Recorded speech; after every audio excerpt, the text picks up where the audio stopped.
July August গণ অভ্যুত্থান কেবল একটি রাজনৈতিক আন্দোলন নয়, এটি ছিল দেশের গণতন্ত্র পূর্ণ প্রতিষ্ঠার সংগ্রাম। সৌদি আরবে ওমরা পালন করতে গিয়ে এমন মন্তব্য করেন বিএনপির কেন্দ্রীয় মৎস্য বিষয়ক সম্পাদক ও সাবেক এমপি লুৎফুর রহমান কাজল। জুলাই গণ অভ্যুত্থানের বর্ষপূর্তি উপলক্ষে আলোচনা সভার আয়োজন করে মক্কা বিএনপি।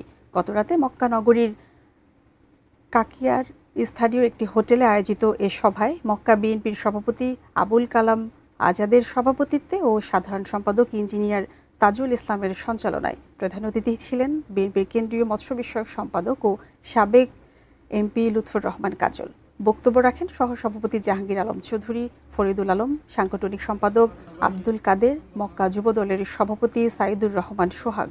উপস্থিত ছিলেন মক্কা শ্রমিক দলের সভাপতি মোবারক হোসেন, স্বেচ্ছাসেবক দলের সভাপতি একরামুল হক, সাধারণ সম্পাদক ফায়েজ সরকার ও সরাইয়া বিএনপির সভাপতি আবুল কাশেম সহ বিএনপির অঙ্গ ও সহযোগী সংগঠনের নেতৃবৃন্দ।